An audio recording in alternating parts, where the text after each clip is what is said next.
नमस्कार साथियों, आज हम पीएम यशस्वी छात्रवृत्ति योजना 2023 जो विज्ञान का मॉडल पेपर है वो आज हम सॉल्यूशन करने वाले हैं। और जो विज्ञान का पहला पेपर है हमारा रहने वाला है और ये कक्षा 11th वालों के लिए लेने वाला है। आपको पता है जो कक्षा 11th में है उनको किस क्लास का जो सिलेबस है वो पढ़ना पड़ेगा, 10th क्लास का सिलेबस है वो पढ़ना पड़ेगा। ठीक है, तो इस प्रकार से हम आज ये पहला प्रश्न है इसमें विज्ञान का, इसमें क्या कह रहे हैं और टोटल क्वेश्चन है विज्ञान के कितने आएंगे तो मैं आपको पहले ही बता देता हूँ। 25 क्वेश्चन आएंगे, हर एक क्वेश्चन है एक एक नंबर का है वो रहने वाला है। तो टोटल आपका 25 नंबर का विज्ञान का है पेपर रहने वाला है। ठीक है, तो चलिए अब शुरू करते हैं। सबसे पहला क्वेश्चन है क्या है कि लोहे की वस्तु पर जंग उनकी खुली सतह पर एवं के कारण लगता है। तो किसके कारण है वो लगता है?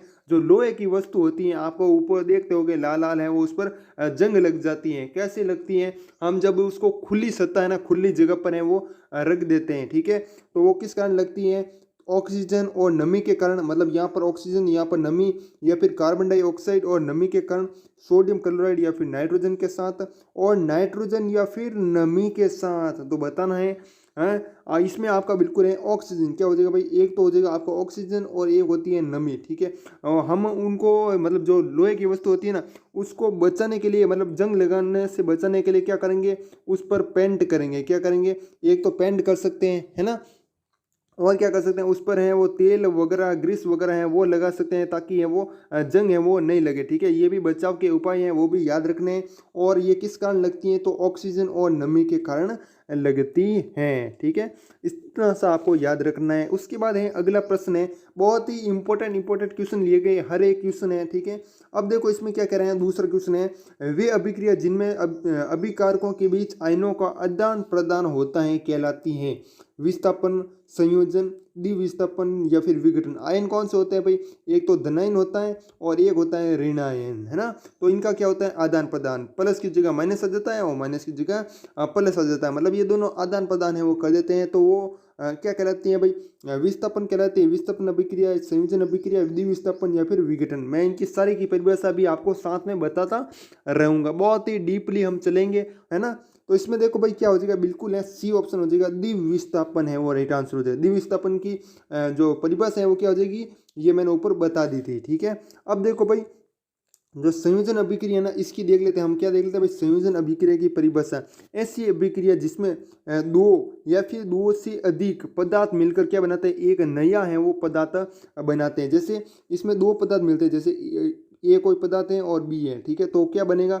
ए बी बनेगा। मतलब ये दो पदार्थ है, ये एक पदार्थ, ये दूसरा पदार्थ। ठीक है, दोनों मिलकर क्या बना दिए? एक पदार्थ है वो बना दिए, है ना। तो वो होती है संयोजन। ठीक है, और इसका उल्टा है ना एक अभिक्रिया होती है वियोजन। वियोजन मतलब टूटना, है ना। स मतलब साथ में रहना। ठीक है, वी मतलब अगुभाचा है वो, मतलब दूर हो जाना, है ना। तो जैसे आप वियोजन किया क्या हो जाएगा? जैसे वियोजन में कोई ये अभिकारक हैं, इस ये टूट जाते हैं ना, ए प्लस बी में हो जाते हैं, है ना। ये वियोजन में होता है। और संयोजन में क्या होता है? ए और बी मिलकर ए बी बनाते हैं, मतलब दोनों जुड़ जाते हैं। ठीक है, तो संयोजन और वियोजन दोनों क्लियर हो गया ना, है ना। ये हो गया आपका क्लियर, बहुत ही अच्छा। और बाकी द्विविस्थापन की जो परिभाषा है मैंने आपको ऊपर बता दी थी। ठीक है, और राइट कौन सा हो जाएगा? सी ऑप्शन ही राइट आपका माना जाएगा। अगला प्रश्न देखो भाई, बहुत ही अच्छा प्रश्न है कि जो दही होता है ना, आप दही खाते हो या फिर नहीं खाते हो? हैं, घर पर खाते हो ना चूर के, है ना। तो इसमें क्या देखो भाई, दही में किस प्रकार का अम्ल है वो पाया जाता है? साइट्रिक अम्ल, फार्मिक अम्ल, लैक्टिक अम्ल या फिर उपरोक्त सभी। मतलब ये तीनों हैं ऑप्शन है वो सही हैं, या फिर मतलब तीनों हैं वो जो दही में पाए जाते हैं। क्या है? एक प्रश्न ये भी आता है कि चींटी के डंक में कौन सा है वो अम्ल पाया जाता है? किसके? जो चींटी होती है ना, चींटी, चींटी के डंक में कौन सा अम्ल है वो पाया जाता है? तो क्या याद रखोगे भाई? तो आपको याद रखना फॉर्मिक अम्ल। क्या हो जाएगा भाई? उसका आंसर तो हो जाएगा चींटी के डंक में कौन सा अम्ल पाया जाता है? फॉर्मिक अम्ल। और एक बात और याद रखना मेरे स्टूडेंट जो भी नए हैं उनको बता दूं, फॉर्मिक अम्ल को एक और अम्ल के नाम से भी कह सकते हैं। आपको ऑप्शन में दिया जा सकता है मेथनोइक अम्ल। क्या दिया जा सकता है? मेथनोइक अम्ल, है ना। ये भी आपको ऑप्शन में है वो दिया जा सकता है। तो दोनों बातें हैं आपको ध्यान रखनी है। और बाकी ये दही वाला है ना, दही में क्या होता है? लैक्टिक अम्ल होता है। उपरोक्त सभी नहीं होगा, जिन्होंने भी उपरोक्त सभी बताया उनका गलत है। सी ऑप्शन से होगा लैक्टिक अम्ल, है ना। अब देखो भाई अगला प्रश्न है आपका, चौथा प्रश्न है आपका। देखो आ गया आपकी स्क्रीन पर, किस अधातु का गलनांक तथा क्वथनांक उच्च होता है तथा अत्यंत कठोर भी होता है। तो किस अधातु हमें बतानी है, कौन सी भाई, अधातु बतानी है, धातु नहीं बतानी है, एक बात का ध्यान रखना है ना।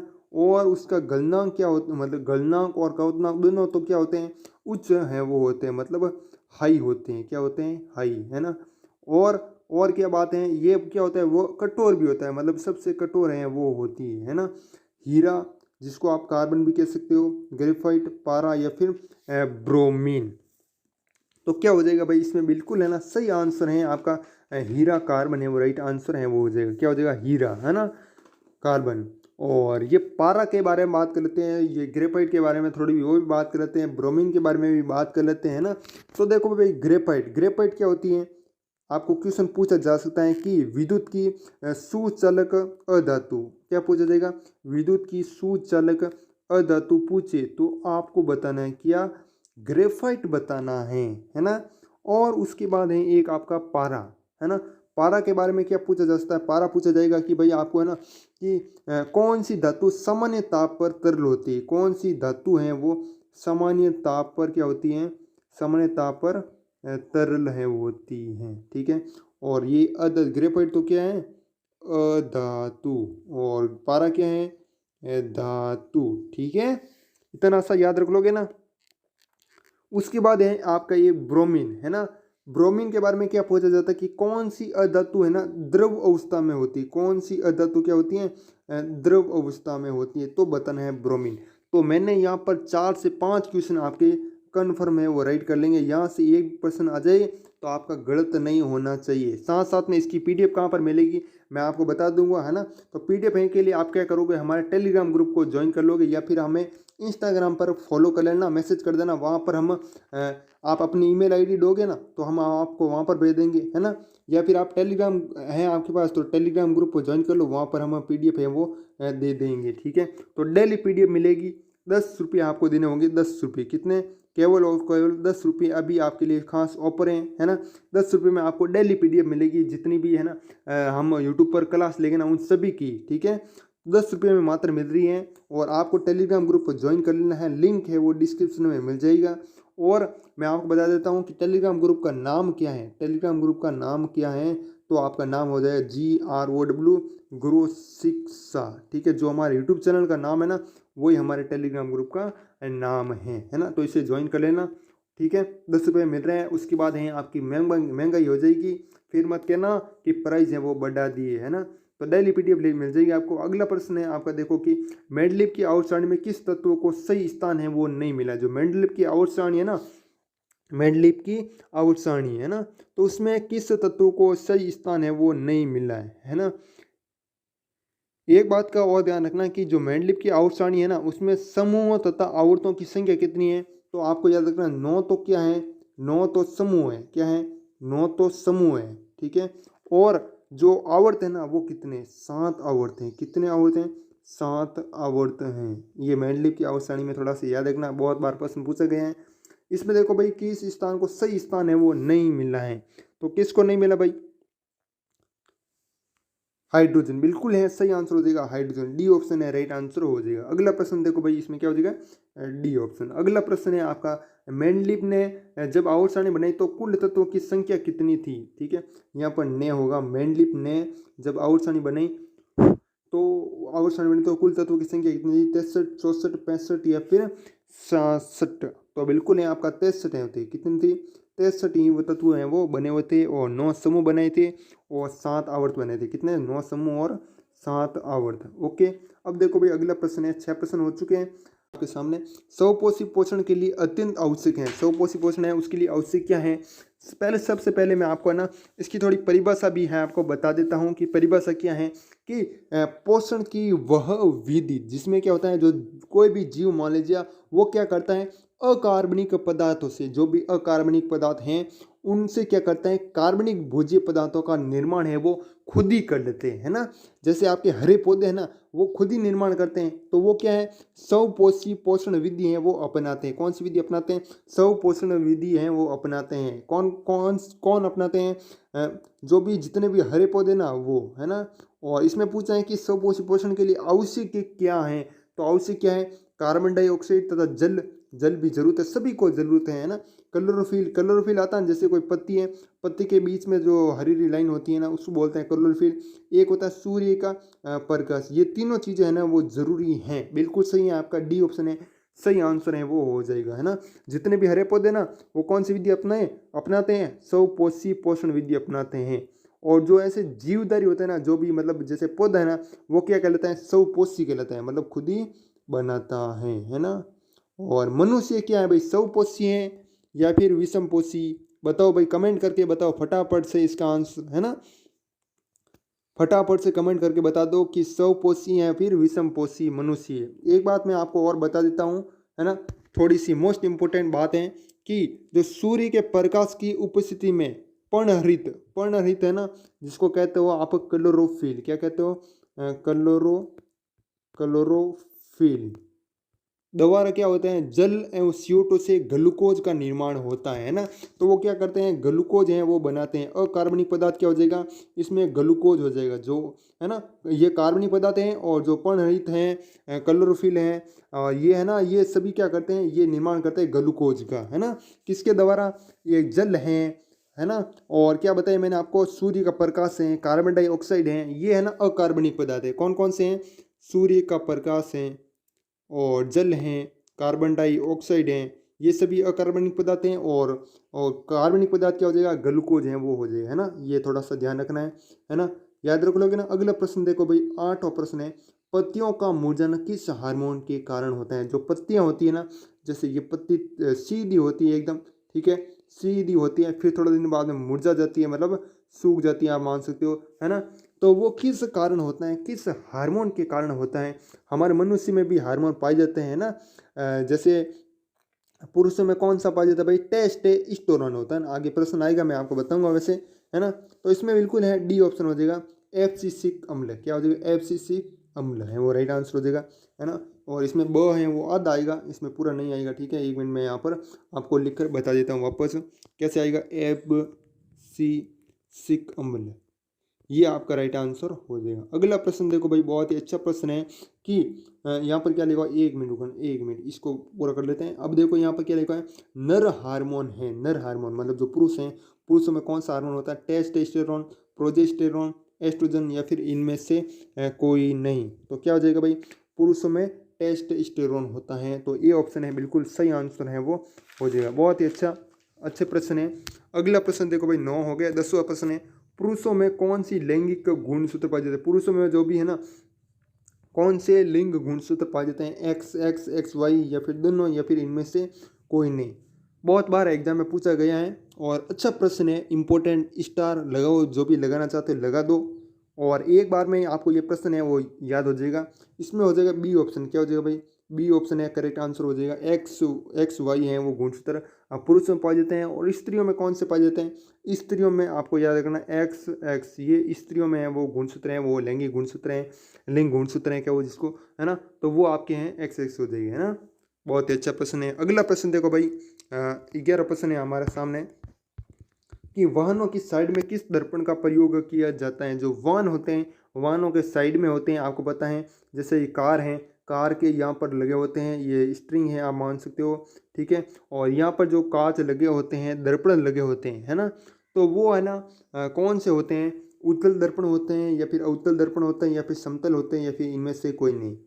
तो देख लो, मैं आपको पहले है ना प्रश्न कैसे सोल्व करना है, जो जो आपको लगता है कि ये तो हो ही नहीं सकता उसको काट देना। जैसे इनमें से कोई नहीं है, वो तो होगा नहीं। समतल दर्पण तो मतलब समान होगा है ना, मतलब समान होगा, जैसे हम कांच में मुंह देखते हैं वो होगा ना, तो वो तो होगा नहीं, ये समतल भी कट गए है ना। तो कन्फ्यूजन अब किस में, किस अवतल दर्पण होगा या फिर अवतल दर्पण होगा है ना। तो कौन सा होगा इसमें भाई, है ना। तो सबसे पहले मैं आपको बता देता हूँ, इसमें आपका राइट आंसर हो जाएगा उत्तल दर्पण है ना। उत्तल दर्पण क्यों हुआ, मैं आपको उसका कारण भी बता देता हूँ। ये क्या करते हैं, जो बिंब है ना, आभासी प्रतिबिंब बनाते हैं, ये दोनों तो आभासी प्रतिबिंब बनाते हैं, आपको याद रखना है। और जो आभासी प्रतिबिंब है ना, क्या बनता है उत्तल दर्पण में, सदैव बिंब की तुलना में छोटा बनता है। जैसे ये आप कोई वस्तु मान लीजिएगा, ये वस्तु बड़ी है तो उसको इतनी सी छोटी है वो दिखा देगा, मतलब छोटी है वो बनेगी है ना, ये याद रखना है ना। और जैसे समतल दर्पण है ना, इसमें तो सेम का सेम ही रहेगा, इतनी बड़ी तो इतनी बड़ी ही दिखेगी, मतलब आधी दिखेगी, लेकिन वो इतनी ही दिखेगी, लेकिन जो उत्तल दर्पण है उसमें मतलब बड़ी चीज़ है वो छोटी चीज़ है वो दिख जाएगी। तो इसलिए आपका उत्तल दर्पण है राइट आंसर हो जाएगा। और अवतल दर्पण भी है वो आपको नहीं होगा, है ना। जैसे कोई छोटी चीज़ है तो उसको बहुत बड़ी है वो दिखा देगा, है ना। तो ये अवतल दर्पण है वो नहीं होगा, है ना। हम छोटी देखते हैं ना, कांच तो कितना होता है, छोटा होता है, तो उसको हमको बहुत सारी चीज़ देखनी होती है कि भाई पीछे गाड़ी आ रही है फिर नहीं आ रही है ना, जो साइड में लगे होते हैं, तो वो क्या हो जाएगा, छोटे हैं वो हो जाएगा, मतलब इतने से हो जाएंगे, आपको सही से दिख जाएगा उसमें। तो बिल्कुल है उत्तल दर्पण है राइट आंसर हो जाएगा, है ना। अब देखो भाई अगला प्रश्न है, बहुत ही मैंने अच्छे तरीके से समझा दिए हैं।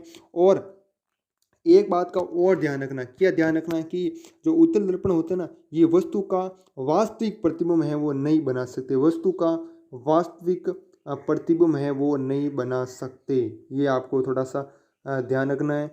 और जो अवतल दर्पण होते हैं ना, वो क्या करते हैं, वस्तु का वास्तविक प्रतिबिंब है वो बना देते हैं, ये तो बना देते हैं। और जो उत्तल दर्पण होते हैं वो नहीं बनाते हैं, क्या नहीं बनाते, वास्तविक प्रतिबिंब है वो नहीं बनाते हैं किसी भी वस्तु का। ओके, अब देखो भाई अगला प्रश्न है, बहुत ही अच्छे तरीके से मैंने समझा, इसी बात पर एक लाइक है वो कर दीजिएगा। और चैनल को नए हो, चैनल पर नए हो, पहली बार आए हो, हमारी तैयारी है वो ऐसे ही होती रहेगी। डेली शाम को 6 बजे, कितने बजे, 6 बजे है आपका वीडियो है वो आ जाएगा, कितने बजे, 6 बजे, शाम के 6 बजे आ जाएगा। और कक्षा हमारे 11th के लिए, है ना, 11th वालों के लिए, वैसे 10th का है जो भी सिलेबस है ना। और एकदम एनसीईआरटी है, कोई भी है ना नहीं है यहाँ पर देखो, इसमें ये ऑप्शन हो गया, आकाश का नीला रंग होने का कारण है। आकाश का जो नीला रंग होता है ना, आप देखते हो आकाश का रंग क्या होता है, नीला होता है, तो वो किस कारण होता है, प्रकाश का परावर्तन, प्रकाश का अपवर्तन, प्रकाश का प्रकिरण, प्रकाश का परिक्षेपण। तो इसमें है ना आपका जो सी ऑप्शन है ना, प्रकाश का प्रकिरण के कारण होता है। आप कन्फ्यूज हो गए, किस में हो गए, परावर्तन में हो गए और प्रकिरण में हो गए और परिक्षेपण में हो गए, तीनों में से हो गए। लेकिन आपको ध्यान रखना है कि इसमें प्रकीर्णन होगा, पीछे क्या आएगा, प्रकीर्णन, है ना।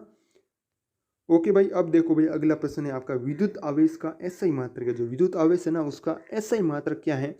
इस प्रकार का क्वेश्चन भी आपको 100% पूछा जाएगा। एक प्रश्न की इसका मात्रक बताओ, इसका वो बताओ, है ना, मात्रक वगैरह। और एक प्रश्न वो पूछा जाएगा कि भाई सूत्र बताओ, ठीक है, सोडियम का, कार्बन डाइऑक्साइड का, ऑक्सीजन का, इनका सूत्र बताओ, है ना। तो वो भी प्रश्न आपको 100% पूछे जाएंगे। तो जितने भी सूत्र हैं वो याद कर लेना, जितने भी मात्रक हैं वो वगैरह याद कर लेना। मैं आपको सारणी वगैरह हैं, एक दिन मैं उसके ऊपर अलग से वीडियो बना दूंगा, सारणी सब कुछ बता दूंगा आपको, कौन सा किसका सूत्र है ना। अब देखो भाई अगला देखो, विद्युत आवेश का ऐसे ही मात्रक है वॉट, किलोवाट, एम्पीयर या फिर कूलाम। तो इसमें है ना जो ऑप्शन है आपका डी है राइट आंसर हो जाएगा, क्या हो जाएगा, कूलाम है, बिल्कुल सही आंसर हो जाएगा। अगला प्रश्न देखो, निम्न में से कौन सी एक सही आर श्रृंखला है। तो बहुत ही अच्छा प्रश्न है कि भाई निम्न में से कौन सी आर श्रृंखला है, मतलब कौन किसको खाता है, सही बताना है, ठीक है। तो घास, मेंढक, बाज, सर्प, घास, टिंडा, मेंढक, सर्प, पादप, हिरण, गाय, मेंढक, घास, चिड़िया, हिरण, बाज। तो इसमें कौन सा हो जाएगा भाई, फटाफट से कमेंट कर दीजिएगा इसका आंसर। और इसमें बिल्कुल है, आप क्या हो जाएगा, मैं आपको बता रहा हूँ। देखो भाई गाय है वो हिरण को खाती है क्या, गाय हिरण को नहीं खाती। मेंढक गाय को खा सकता है क्या, मेंढक इतना सा छोटा है और गाय इतनी बड़ी है ना, तो वो नहीं खा सकता। तो आपका सी ऑप्शन है वो गलत हो जाएगा। देखो भाई अगला देखो भाई, बाज है, बाज हिरण को खाती है क्या, नहीं खाती हैं। हिरण चिड़िया को खाती हैं क्या, नहीं खाती है। चिड़िया तो वैसे मतलब घास है वो इधर से उधर मतलब अपना घोंसला बनाती है, वो तो ले जाती है ना, खाती वगैरह नहीं है ना। तो ये भी आपका गलत हो जाएगा। उसके बाद है ना, ये प्रश्न है आपका, मेंढक का है वो घास को खाता है क्या, नहीं खाता है ना। और ये तो आपका गलत है वो हो जाएगा, है ना।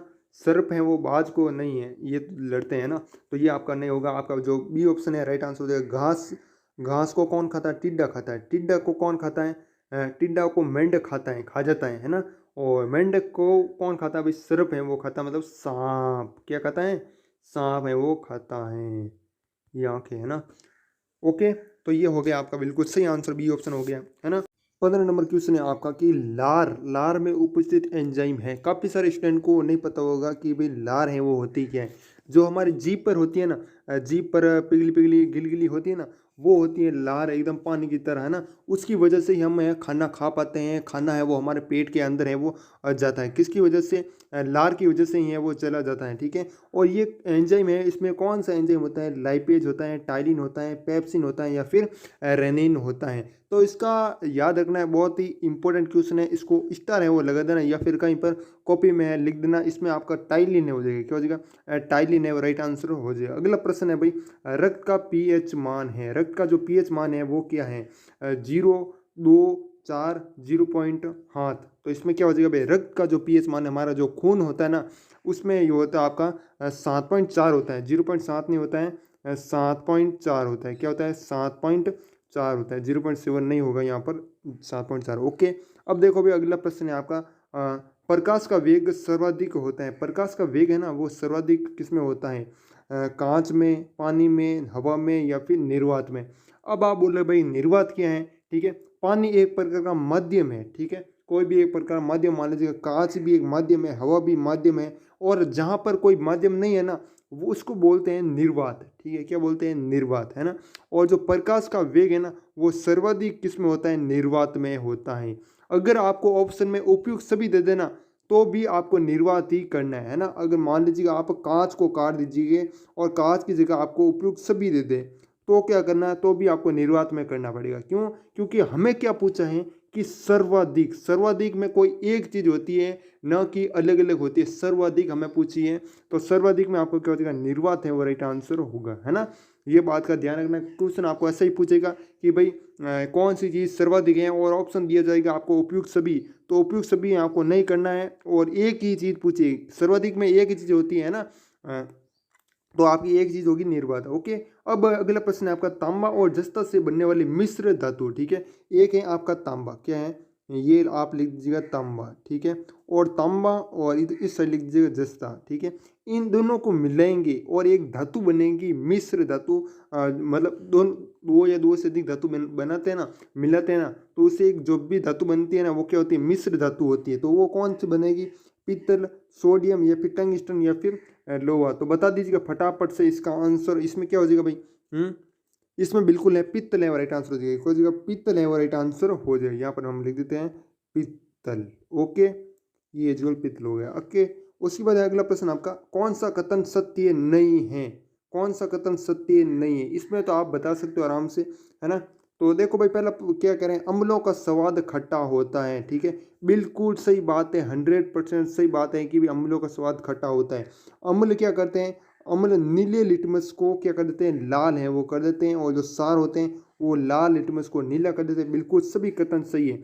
अब काफ़ी सारे स्टूडेंट को कंफ्यूज होगा कि भाई हमें ये बार बार है ना नीला लाल लाल नीला ये ना याद नहीं रहता है, इसकी कोई ट्रिक है, वो सुंदर सी ट्रिक है तो बता दीजिएगा। तो मैं आपको ट्रिक है वो बता देता हूँ। सबसे पहले देखो यहाँ पर मैं लिख रहा हूँ ट्रिक, देखो अ न ल, अ न ल, और एक है आपका बेलन, ठीक है, अ मतलब अम्ल, अम्ल अम्ल, ठीक है, ये हो गया आपका अम्ल, ठीक है। ये क्या करता है, न न मतलब नीला, और लाल लाल कर देता है, ठीक है, नीले को क्या कर देता है, लाल कर देता है, और फिर ये न और इसका ल, अनल, ठीक है, ये हो गया आपका अम्ल का। उसके बाद है बेलन, बेलन आपको बताएं इंग्लिश में सार को क्या बोलते हैं, बेस बोलते हैं, सार बोलते हैं, ठीक है। तो सार आप याद रखिएगा, बेस इतना सा याद रख लोगे ना, रख लोगे ना, है ना।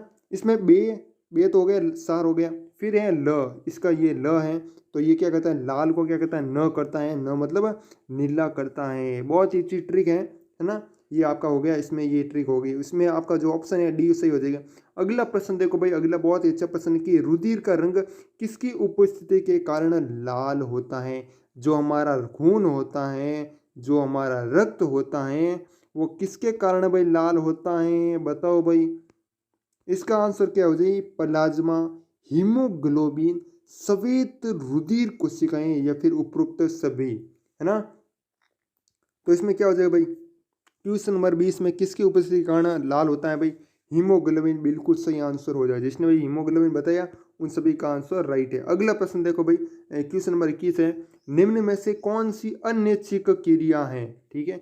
अनैच्छिक क्रिया मतलब ऐच्छिक क्रियाएं, ऐच्छिक क्रियाएं वे होती है जो हम इच्छा करते हैं तभी होती है, ठीक है। ऐच्छिक क्रियाएं कौन सी होती है, जो हम कहते हैं भाई मुझे को खाना है, मुझको भूख लगी है, मुझे खाना है, अब है ना, इच्छा हो गई खाने की, है ना, तो वो होगी आपकी ऐच्छिक क्रिया। भूख लगना ये अनिच्छिक क्रिया है ना, वैसे आपको बता दो भूख लगना क्या है, अनिच्छिक क्रिया है, इसको हम रोक नहीं सकते है ना, भूख तो लगेगी है ना, ये हो गया अनिच्छिक क्रिया। इसमें देखो लिखना, हम जब चाहे हम तब चाहे पढ़ सकते हैं, लिख सकते हैं। मैंने कहा भाई मैं अभी पढ़ूंगा है ना, तो मैं अभी लिख सकता हूँ, क्या लिखना है भाई, अ से अनार लिख दिया, ठीक है, ये अभी लिख दिया। और मैं कहूँगा भाई शाम 4 बजे लिखूंगा मैं, तो अ से अनार उस समय भी मैं लिख सकता हूँ है ना। कूदना, तो कूदना मैं कभी कूद सकता हूँ, रात को कूद सकता हूँ, दोपहर को कूद सकता हूँ है ना, सुबह कूद सकता हूँ, कभी भी कूद सकता हूँ, तो ये तो होगा नहीं। थूकना, जब चाहूँ मैं तब चाहूँ तब है वो थूक सकता हूँ। पलक झपकना ये है ना, ये अनिच्छिक क्रिया है, मैं रोक नहीं सकता इसको। पलक है ना, जो आपकी आँख होती है ना, आँख को हम आप झपकाते हो ना, ये झपकाते हो, ये बंद चालू है ना, होती है ना, तो वो पलक झपकना होती है, तो वो उसको हम रोक नहीं सकते है ना। तो बिल्कुल सही है आपकी पलक झपकना। अगला प्रश्न है बेकिंग सोडा का रासायनिक सूत्र है। देखो मैंने कहा था भाई एक प्रश्न है वो पक्का आएगा ऐसा कि भाई इसका सूत्र है वो बताओ, रासायनिक सूत्र बताओ। 100% आएगा, सूत्र जितने भी है रट लेना है ना, 1 नंबर आपका पक्का हो जाएगा। अगले इसमें देखो NaSCO3, Na2CO3, NH4Cl, NaHCO3। वैसे मैं आपको सूत्र बताता रहूँगा डेली, ठीक है, और हो सके तो इस पर मैं वीडियो बना दूंगा एक अलग से, जितने भी सूत्र हैं उनको देख लेना एक बार है ना। तो इसमें बिल्कुल क्या हो जाएगा, बेकिंग सोडा पूछे आपको तो क्या बताना, NaHCO3 है ना। और मैं आपको रिक्वेस्ट करता हूँ कि आप सभी क्या कर लीजिए, स्टूडेंट टेलीग्राम ग्रुप ज्वाइन कर लीजिएगा, वहाँ पर ही आपको PDF मिलेगी, ठीक है। और मैं आपको मतलब पर्सनल ID है वो वगैरह वहाँ पर दे दूंगा टेलीग्राम ग्रुप में, है ना। और अगर आप इंस्टाग्राम पर मैसेज करना चाहते हो कि भाई मेरे पास टेलीग्राम ग्रुप नहीं है, तो आप इंस्टाग्राम पर मैसेज कर देना, लिंक है वो डिस्क्रिप्शन में मिल जाएगा, या फिर आप सर्च कर लेना इंस्टाग्राम पर GROW ग्रो SHIKSHA ग्रो 6, ये हमारा जो इंस्टाग्राम ID है वो है, ठीक है। मैसेज कर देना, मैं आपको PDF भेज दूंगा, ओके। अब देखो भाई लोहे को जंग से बचाने का उपाय है, लोहे पे तेल लगाना। लोहा जैसे आपका लोहा मान लीजिए, कोई भी मान लीजिए ये लोहा है, ठीक है, इस पर हम तेल लगाएंगे ना तो क्या होगा भाई, जंग बचेंगे ना, तो बिल्कुल सही है आपका। लोहे पर ग्रीस लगा देना, ग्रीस भी लगा दो इस पर तो भी बचेगा है ना। और क्या भाई, जैसे कोई लोहा है, ये लोहा मान लीजिए, आप इस पर आप पेंट कर दो, मतलब कलर है वो कर लो, पीला लाल कोई भी, कौन सा कलर करो भाई, चलो लाल कर देते हैं ना, चलो कौन सा कलर करें, इस पर हम काला कर देते हैं ना, ये काला कलर कर दिया है। अब इस पर क्या नहीं होगी, जंग है वो नहीं लगेगी, मतलब काट है वो नहीं आएगा। तो बिल्कुल सही है, उपरोक्त सभी क्या हो जाएगा भाई, उपरोक्त सभी है, बिल्कुल सही आंसर हो जाएगा। अगला प्रश्न देखो भाई, मस्तिष्क का उत्तरदायी है, मस्तिष्क है क्या काम करता है भाई, सोचने के लिए। बिल्कुल है ना, हम सोच सकते हैं कि हमें ऐसा करना है, हमें वो करना है, हमें पढ़ना है, हमें ये PM यशस्वी योजना में आना है, हमारा नंबर आना है लिस्ट में, ठीक है। तो बिल्कुल हम सोचने के लिए उत्तरदायी हैं। हृदय स्पंदन के लिए बिल्कुल ये मतलब जितने भी हृदय की धड़कन है वो करता है ना। शरीर का संतुलन बनाने के लिए हम करते हैं कि भाई हमें कितना कब खाना है, कौन सा पीना है, कौन सा नशा करना है, कौन सा नशा नहीं करना, ये सब कुछ हमारे मस्तिष्क है वो करता है ना। तो बिल्कुल सही हो जाएगा उपयुक्त सभी। अगला प्रश्न देखो भाई, निम्न में से कौन सा पदार्थ लेंस बनाने में उपयुक्त नहीं है। जो लेंस होता है ना, एक होता है लेंस होता है और एक होता है दर्पण, है ना। तो हमें पूछा है कि लेंस बनाने के लिए प्रयुक्त नहीं किया जाता है जल, जल का प्रयोग है वो किया जाता है। कांच, कांच का भी किया जाता है, कांच तो होता है वैसे आपको सभी पता है। प्लास्टिक, प्लास्टिक का भी होता है, लेकिन जो मिट्टी है, मिट्टी का नहीं होता है ना।